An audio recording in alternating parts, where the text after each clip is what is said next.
already know the elasticity of demand. Now we can discuss what are the various types in the elasticity of demand. There are five types in the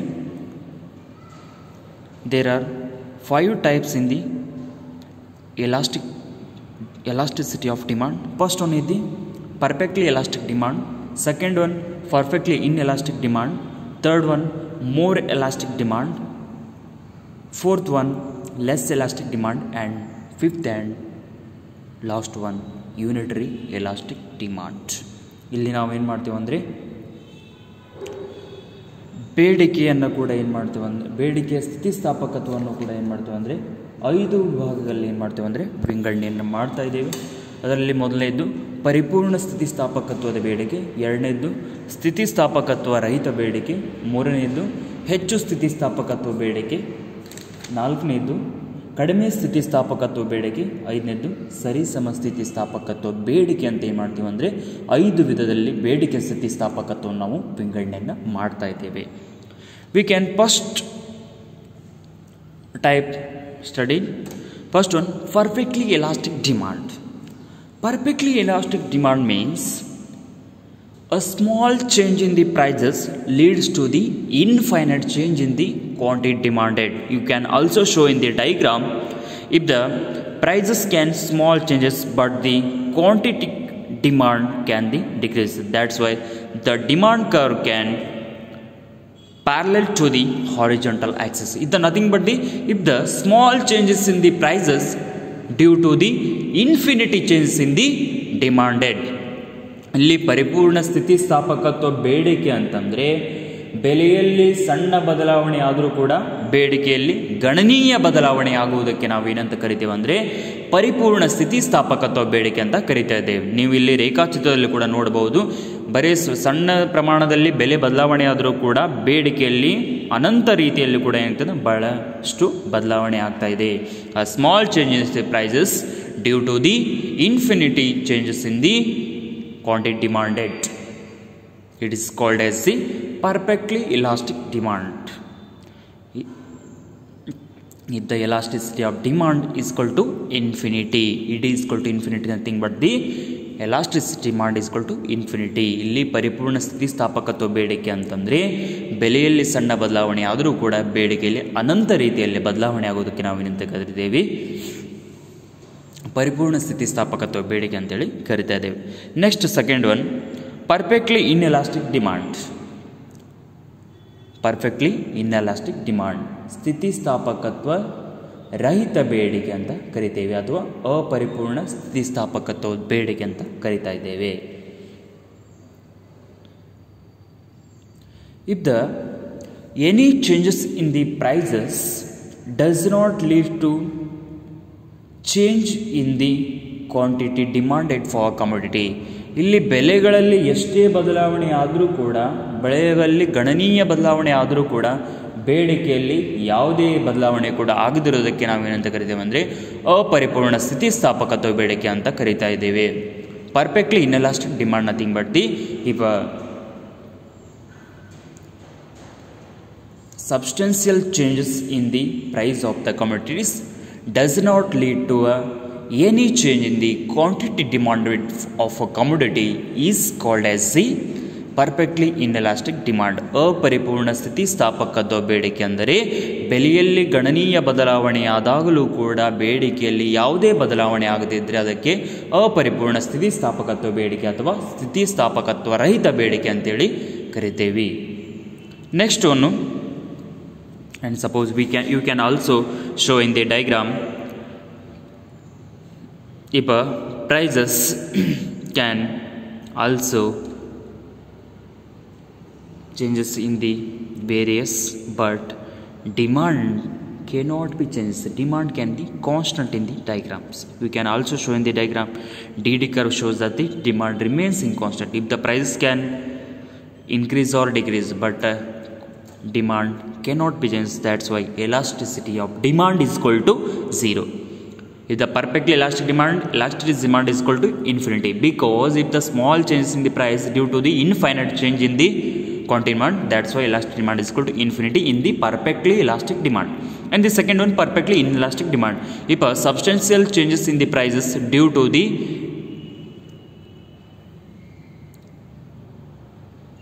does not change any change in the quantity demanded for the product. ಬೆಲೆಯಲ್ಲಿ ಎಷ್ಟೇ ಗಣನೀಯ ಬದಲಾವಣೆ ಆದರೂ ಕೂಡ ಬೇಡಿಕೆಯಲ್ಲಿ ಯಾವುದೇ ರೀತಿಯ ಬದಲಾವಣೆ ಆಗದಿದ್ದರೂ ಕೂಡ ನಾವೇನಂತ ಕರಿತೇವೆ, ಅದಕ್ಕೆ ಅಪರಿಪೂರ್ಣ ಸ್ಥಿತಿಸ್ಥಾಪಕತ್ವ ಬೇಡಿಕೆ ಅಂತ ಕೂಡ ಕರಿತಾ ಇದ್ದೇವೆ. Next unitary elasticity of demand, ಸರಿಸಮ ಸ್ಥಿತಿಸ್ಥಾಪಕತ್ವ ಬೇಡಿಕೆ ಅಂತ ಕರಿತಾ ಇದ್ದೇವೆ.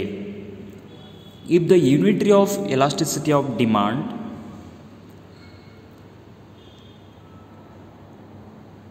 when a given percentage change in the price leads to the equal percentage in the quantity demanded.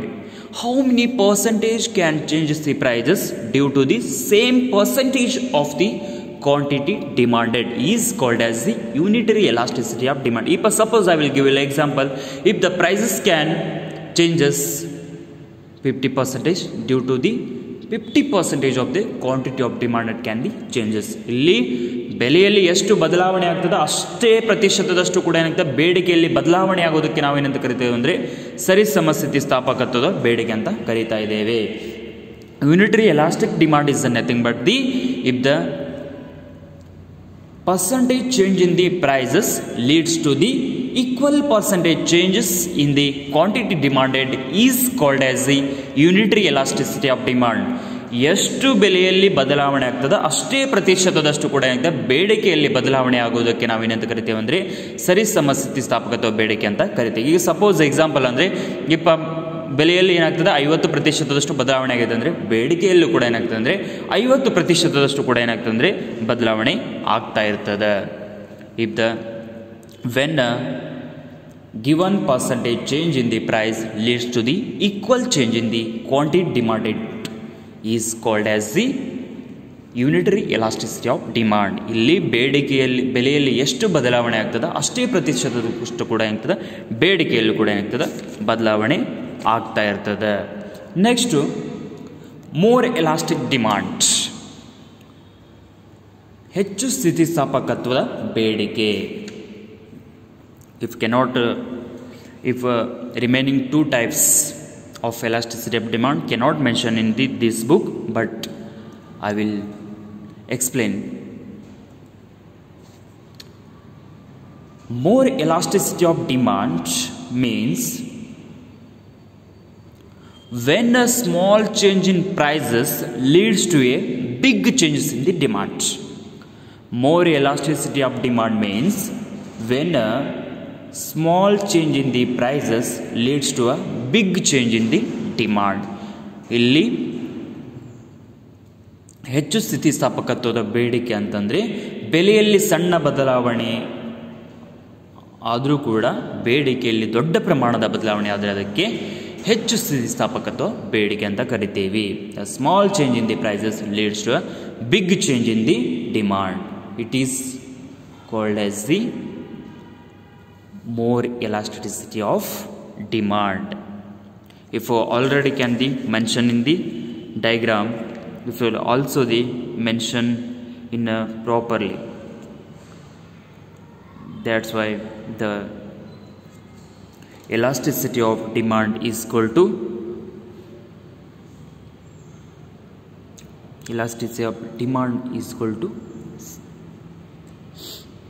equal to the various type of the elasticity of demand.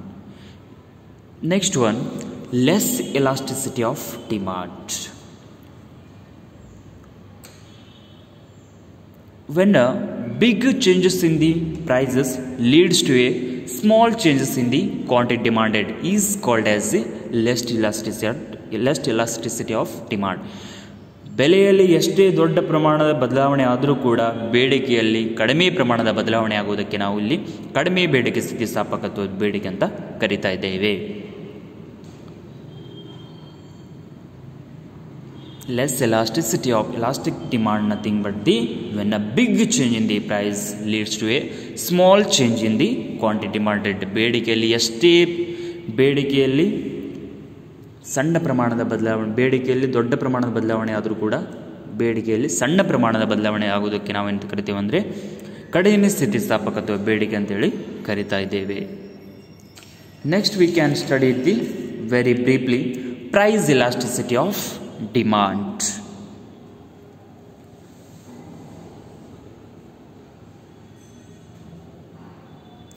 If the price elasticity of demand, it is the one of the type of the elasticity of demand. The percentage change in the quantity demand due to the percentage change in the price is called as the price elasticity of demand. ಬೆಲೆ ಬೇಡಿಕೆ ಸ್ಥಿತಿಸ್ಥಾಪಕತ್ವ ಅಂದರೆ ಬೇಡಿಕೆಯಲ್ಲಿ ಎಷ್ಟು ಪ್ರತಿಶತದಷ್ಟು ಬದಲಾವಣೆ ಆಗುತ್ತದೆ ಅದನ್ನು ಬೇಡಿಕೆಯಲ್ಲಿ ಎಷ್ಟು ಪ್ರತಿಶತದ ಬದಲಾವಣೆ ಆಗ್ತದಲ್ಲ ಅಷ್ಟೇ ರೀತಿ ಕೂಡ ಏನಾಗ್ತದೆ ಅಂದರೆ ಬೆಲೆಯಲ್ಲಿ ಕೂಡ ಬದಲಾವಣೆ ಆಗುವುದಕ್ಕೆ ಏನಂತ ಕರಿತೀವಿ ಅಂದರೆ ನಾವಿಲ್ಲಿ ಪ್ರೈಸ್ ಎಲಾಸ್ಟಿಸಿಟಿ ಆಫ್ ಡಿಮಾಂಡ್ ಅಂತೇಳಿ ಕರಿತಾ ಇದ್ದೇವೆ. If the price elasticity of demand, it is also the one of the important and the major elasticity of demand in the economics, because elasticity of demand can decide the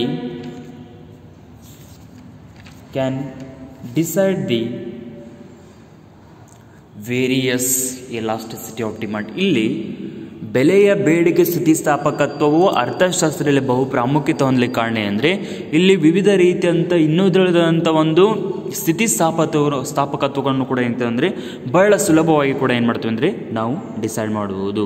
and the price elasticity of demand already the percentage change in the demand for the good divided by the percentage change in the price is called as the price elasticity of demand. Once again I will repeat the definition of the price elasticity of demand. The percentage change in the demand due to the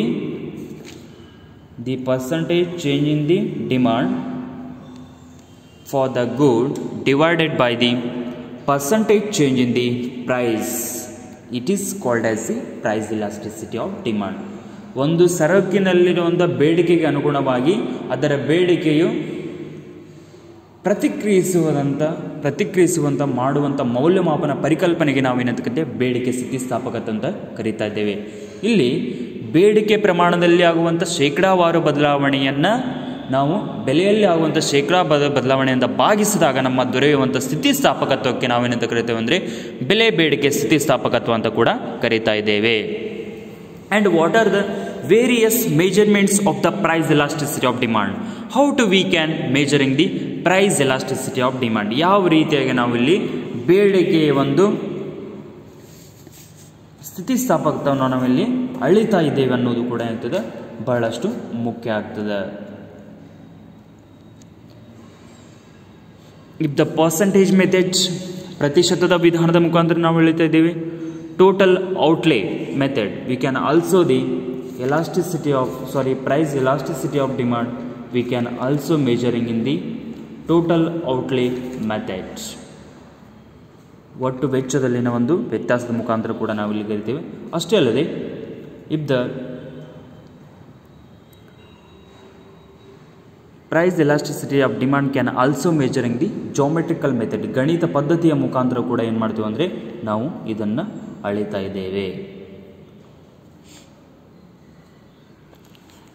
first one, we can price elasticity of demand can measuring the percentage method. The percentage measuring of the elasticity of demand has been popularized by the Marshall. In the traditional demand theory, we already studied the traditional demand theory. If the Marshall can, elasticity of demand can measuring only the percentage method. ಇಲ್ಲಿ Albert marshal ಅವರು ಏನು ಮಾಡ್ತಾರೆ ಅಂದರೆ ಬೆಲೆಯ ಬೇಡಿಕೆ ಸ್ಥಿತಿಸ್ಥಾಪಕತ್ವವನ್ನು ಅಲ್ಲಿ ಪ್ರತಿಶತ ವಿಧಾನದ ಮೂಲಕ ಏನು ಮಾಡ್ತಾರೆ ಅಂದರೆ ಅಳಿತಾ ಇರ್ತಾರೆ.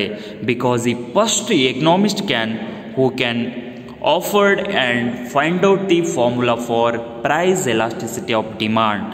ಮೊಟ್ಟ ಮೊದಲ ಬಾರಿಗೆ ಏನಾಗ್ತದೆ ಅಂದರೆ ಬೆಲೆಯ ಬೇಡಿಕೆ ಸ್ಥಿತಿಸ್ಥಾಪಕತ್ವ ಸಮೀಕರಣವನ್ನು ನೀಡಿದಂಥವ್ರು ಅಂದರೆ ಆಲ್ಬರ್ಟ್ ಮಾರ್ಷಲ್ ಅವರು. And according to him, price elasticity of demand can measuring the comparing the percentage change in the prices with the percentage change in the demand. According to the Marshall, if the price elasticity of demand can measuring the percentage change in the quantity demanded due to the percentage change in the prices. ಇಲ್ಲಿ Alfred marshal ಅವರ ಪ್ರಕಾರ ಒಂದು ಬೇಡಿಕೆಯಲ್ಲಿ ಎಷ್ಟು ಪ್ರತಿಶತದ ಬದಲಾವಣೆ ಆಗ್ತದೆ ಅಂದರೆ ಆ ಒಂದು ಬದಲಾವಣೆಯನ್ನು ನಾವು ಪ್ರತಿಶತ ಬೆಲೆಯಲ್ಲಿನ ಬದಲಾವಣೆಗೆ ನಾವು ಇಲ್ಲಿ ಭಾಗಿಸಿದಾಗ ಏನಾಗ್ತದೆ ಅಂದರೆ ನಮಗೆ ಬೆಲೆಯ ಬೇಡಿಕೆ ಸ್ಥಿತಿಸ್ಥಾಪಕತ್ವ ಕೂಡ ಸಿಗ್ತದೆ ಅಂತ ಏನು ಮಾಡ್ತಾರೆ ಅಲ್ಫ್ರೆಡ್ ಮಾರ್ಷಲ್ ಅವರು ಹೇಳ್ತಾ ಇರ್ತಾರೆ. And Alfred Marshall had also given the formula for the price elasticity of demand in the percentage method. It is a percentage. It is how much change in the how much percentage change in the quantity demanded due to the or how much percentage of the quantity demanded divided by the percentage change in the prices. ಎಷ್ಟು ಇಲ್ಲಿ ಬೇಡಿಕೆಯಲ್ಲಿ ಬದಲಾವಣೆ ಆಗ್ತದೆ ಅದನ್ನು ಬದಲಾವಣೆಯಾದಂಥ ಬೆಲೆಯಿಂದ ಭಾಗಿಸಿದಾಗ ನಮಗೆ ಸಿಗುವಂಥ ಒಂದು ಬೇಡಿಕೆ ಸ್ಥಿತಿಸ್ಥಾಪಕತ್ವಕ್ಕೆ ಏನಂತ ಕರಿತೀವಿ, ಬೆಲೆ ಬೇಡಿಕೆ ಸ್ಥಿತಿಸ್ಥಾಪಕತ್ವ ಅಂತ ಕೂಡ ಕರಿತಾ ಇದ್ದೇವೆ. According to the Alfred Marshall, it is a definition can written in the formula format. ಇಲ್ಲಿ ಒಂದು ಇದು ಮಾಡಿ ಸಮೀಕರಣ ರೂಪದಲ್ಲಿ ಕೂಡ ಏನು ಮಾಡ್ತೇವೆ ಅಂದರೆ ಬೆಲೆ ಬೇಡಿಕೆ ಸ್ಥಿತಿಸ್ಥಾಪಕತ್ವ ನಾವು ಬರಿತಾ ಇದ್ದೇವೆ. It is equal to relative change in the quantity demanded divided by the relative changes in the prices. If the nothing but the changes in the quantity demanded divided by the changes in the prices.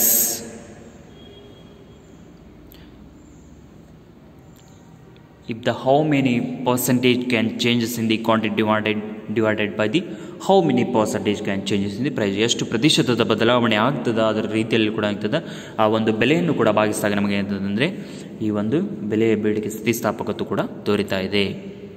And also if the elasticity of demand can written in the various methods, change in the quantity demanded divided by the quantity demanded divided by the change in the price divided by the price.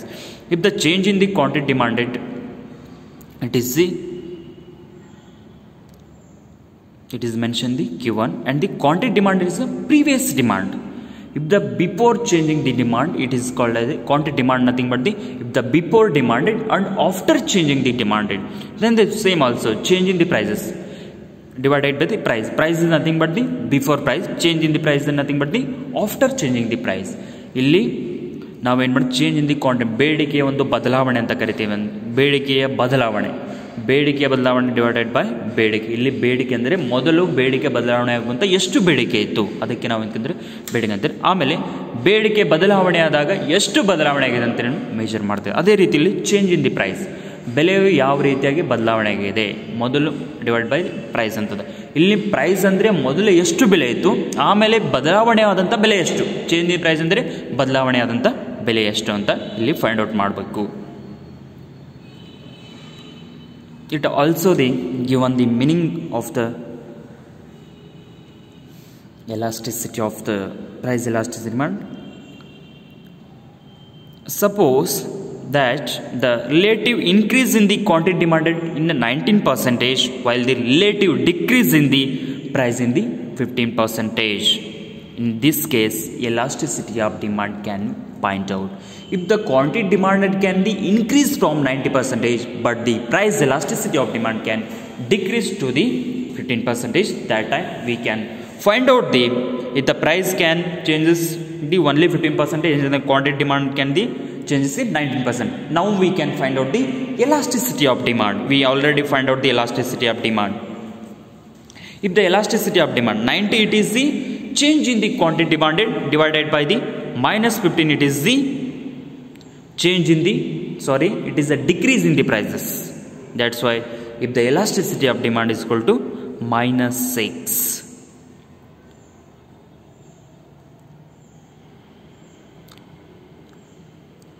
Because why the answer is minus, because there is an inverse relationship between the price and the quantity of the goods. If the demand and the price cannot be direct relation, it is both are the inverse relationship. Because if the demand increases, price decreases. That's why according to the law of the demand, if the elasticity of demand is equal to 19% increase, but the price can decrease the 15%. That's why elasticity of demand is equal to 90 divided by the minus 15 is equal to minus 6. It is the price elasticity of demand.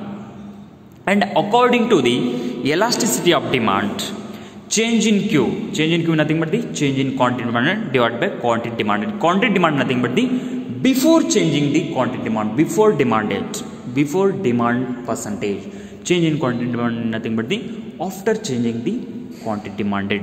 ಇಲ್ಲಿ Q ಅನ್ನೋದು ಮೊದಲಿದ್ದಂಥ ಬೇಡಿಕೆ ಮತ್ತು delta Q ಅನ್ನೋದು ಏನದಂದರೆ ನಂತರ ಬದಲಾವಣೆ ಎಷ್ಟಾಗಿದೆ ಬೇಡಿಕೆ, ಮೊದಲಿದ್ದಂಥ ಬೇಡಿಕೆ ಎಷ್ಟು ಬದಲಾವಣೆ ಆಗಿದೆ ಅನ್ನೋದ್ರ ಬಗ್ಗೆ ಅಲ್ಲಿ ನಾವು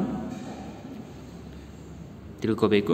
ನೆಕ್ಸ್ಟ್ ಚೇಂಜ್ ಇನ್ P, ಎಷ್ಟು ಬೆಲೆಯಲ್ಲಿ ಬದಲಾವಣೆ ಆಗ್ತಾ ಇದೆ. ನೆಕ್ಸ್ಟ್ ಡಿವೈಡೆಡ್ ಬೈ P ಅಂದರೆ ಮೊದಲು ಬೆಲೆ ಎಷ್ಟಿತ್ತು, ಈಗ ಎಷ್ಟು ಬೆಲೆ ಬದಲಾವಣೆ ಆಗೈತಿ. ಮೊದಲು ಎಷ್ಟು ಬೆಲೆ ಇತ್ತು ಅನ್ನೋದು P, ಈಗ ಎಷ್ಟು ಬದಲಾವಣೆ ಆಗುತ್ತೆ ಅನ್ನೋದು change in price. Now we can find out the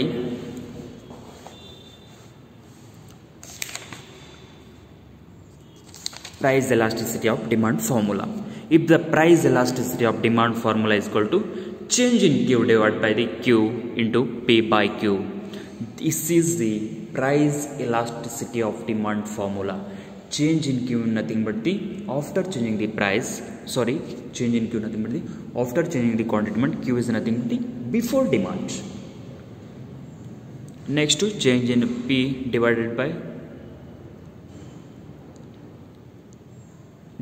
change in P. Before changing the price, how many prices are there, and after changing the price nothing but the after changing the price. P ಅಂದರೆ ಅಲ್ಲಿ ಮೊದಲ ಬೆಲೆ ಎಷ್ಟಿತ್ತು, ಆಮೇಲೆ ಬದಲಾವಣೆ ಎಷ್ಟಾಗಿದೆ ಬೆಲೆ. ಅದೇ ರೀತಿಯ ಫಾರ್ಮುಲಾನ ಇಲ್ಲಿ ಏನು ಮಾಡ್ತಾರೆ ಅಂದರೆ ಮತ್ತು ಅದನ್ನು ಏನು ಮಾಡ್ತಾರೆ ಅಂದರೆ ಕಂಟಿನ್ಯೂ ಮಾಡ್ತಾ ಇದ್ದಾರೆ. ಆ ಫಾರ್ಮುಲಾ ಮಾಡಿದ್ರೆ next question, change in Q divided by change in P into P divided by Q. Change in Q can after the quantity demand, before after the changing the quantity demand, and change in P the change in price into P nothing but the before changing the price, and the Q is nothing before changing the quantity demanded. That's why formula is equal to price elasticity of demand formula is equal to change in Q divided by the change in P into P by Q. Next class we can discuss in the